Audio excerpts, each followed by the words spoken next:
D'abord, un immense merci, Bernard Jeanblanc, de nous apporter ta science avec ta petite équipe, puisque tu as ton petit réseau, à la fois, j'allais dire, strasbourgeois, mais également national, et que tu as mis en place ce groupe qui va, à mon avis, se développer dans les mois qui viennent.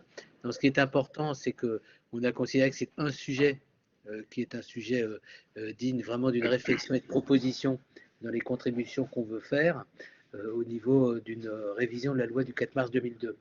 Donc, je sais que Pierre-Emmanuel Brugeron, avec Anne-Caroline, et je crois que Sébastien est aussi dans le coup, vont bientôt nous mettre en ligne des éléments qui permettront à chacun d'être contributif à des propositions.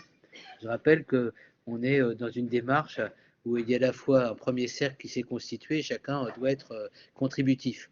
Donc, on va synthétiser les principaux éléments, et je remercie vraiment chacun, parce que le regard, par exemple, de Jean-François, qui est à la fois le médecin et puis l'utilisateur, en quelque sorte, de ces technologies, même l'utilisateur, j'allais dire l'expérimentateur, hein, puisqu'on est dans quelque chose qui est inédit. On est en train de construire dans ce domaine quelque chose de particulier.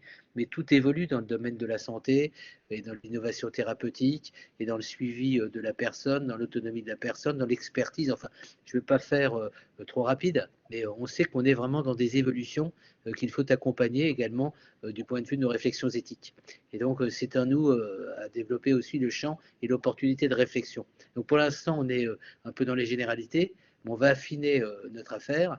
On voit aussi qu'il y a beaucoup de publications dans ce domaine, hein, c'est-à-dire chaque jour, on reçoit des rapports, des études. Donc, on est vraiment dans quelque chose qui se construit et il est important d'accompagner ce dispositif sans a priori et surtout de ne pas entraver ce qui peut être bénéficiaire. Hein, je réfléchis parce que Bernard l'avait évoqué, quand on nous parle du désert sanitaire aujourd'hui, c'est-à-dire les gens qui n'ont pas accès à de l'information, qui n'ont pas accès à la prévention, qui n'ont pas accès à tout ce qui est le tissu nécessaire afin d'être en situation, j'allais dire, de fraternité et d'équité dans l'accès aux soins. Tous ces éléments doivent être pris au regard de ce que les technologies peuvent apporter.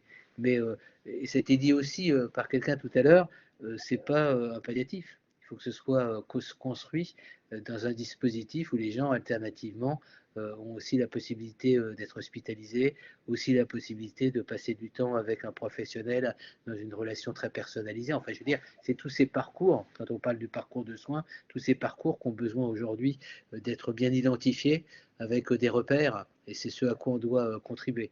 Voilà, je ne sais pas si Bernard, maintenant tu vas aller voir le président de la République, là, il doit être proche de chez vous. Il a dit qu'il est passé la soirée à Strasbourg. Je pensais qu'il allait te Non, rencontrer. T'as pas vu, non, non, non? mais je pense je pense il va dans le village à côté de chez moi, là où son épouse était professeure au collège du Ah bon. canton d'où je suis. Enfin, si tu le vois, le président, tu lui dis qu'on a une belle réunion. Et c'est D'accord, vrai que c'est pas les réunions, c'est pas des thématiques qui attirent le plus de foule, mais c'est les thématiques probablement les plus déterminantes de nos réflexions. Et donc, vraiment un immense merci à celles et ceux qui nous ont apporté ces contributions. Et je rappelle, et c'est pas une affaire secondaire, qu'on a un DU qui, de ce point de vue-là, va se développer.